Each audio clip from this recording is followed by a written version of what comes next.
Hello, আসসালামু আলাইকুম everyone. কেমন আছেন সবাই? আমার নতুন একটি ব্লগে আপনাদের স্বাগত জানাচ্ছি। আজকে আমি আপনাদের তৈরি করে দেখাবো অত্যন্ত স্বাস্থ্যসম্মত, পুষ্টিকর, হেলদি একটি সালাদের আইটেম। আজকে তৈরি করব লেটুস পিনাট সালাদ। আশা করছি রেসিপিটি আপনাদের ভালো লাগবে এবং ঝটপট তৈরি হওয়াতে এটি আপনারাও বাসায় খুব সহজে তৈরি করে খেয়ে নিতে পারবেন। দারুণ স্বাদের এই সালাদের রেসিপিটি যে কোনো সময় খেতে দারুণ লাগে। তো চলুন শুরু করা যাক আজকের রেসিপি। আমি এখানে প্রথমে নিয়ে নিলাম লেটুস পাতা।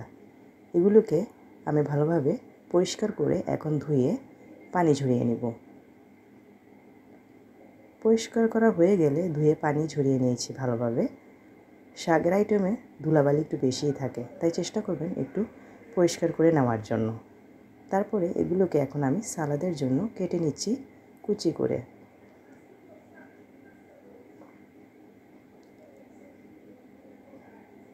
লেটুস পাতাগুলো কিন্তু এমনি এমনি খেতেও দারুণ লাগে। সাথে যদি অন্যান্য উপকরণ যোগ হয় তাহলে খেতে কিন্তু এর স্বাদ আরও দ্বিগুণ বেড়ে যায়। দেখতে পাচ্ছেন আমি লেটুস পাতাগুলোকে কীভাবে কেটে নিয়েছি। লেটুস পাতা কেটে নেওয়ার পর এখন এগুলোর সাথে আমি অন্যান্য উপকরণও যোগ করব, তাই বাকি উপকরণগুলোও নিয়ে নিচ্ছি।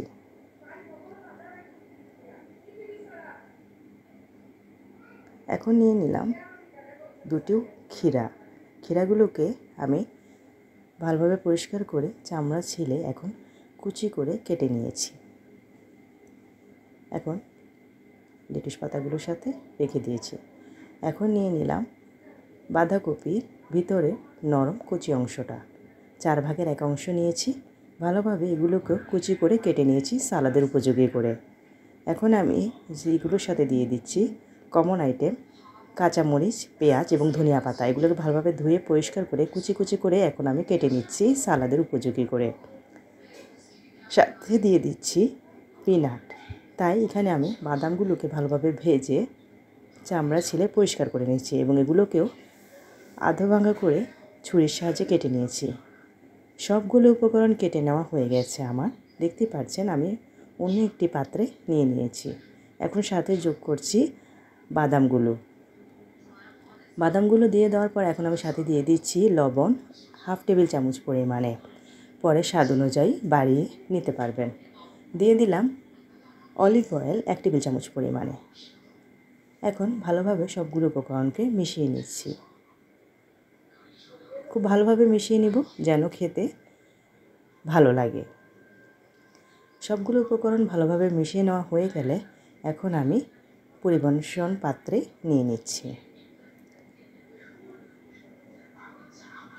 আমি পরিবেশন পাত্রে নিয়ে নিলাম। খুব সিম্পলভাবে সাজিয়ে পরিবেশন করেছি এবং খুব সহজে দেখতেই পারলেন ঝটপট তৈরি হয়ে গেল আমার এই আজকের সালাদের রেসিপিটি। 2 মিনিটের মধ্যে তৈরি হয়ে যায় এই সালাদের আইটেমটি। খেতে কিন্তু দারুণ লাগে। আপনারা যখন তখন এটা বানিয়ে খেতে পারেন। অতিথি আপ্যায়নের জন্য একটি বেস্ট রেসিপি এটি। যারা ডায়েটে আছেন বা ভাত খেতে চান না তারা এই সালাদের আইটেমটি তৈরি করে খেয়ে নিতে পারেন। এটি খেলে যেমন মজা লাগে তেমনি এটি আপনার ক্ষুধাও নিবারণ করবে খুব সহজেই। আমার রেসিপিটি ভালো লাগলে আমার চ্যানেলটিকে সাবস্ক্রাইব করবেন, লাইক করবেন, শেয়ার দিতে ভুলবেন না। আজকের মতো বিদায় নিচ্ছি। আল্লাহ হাফেজ।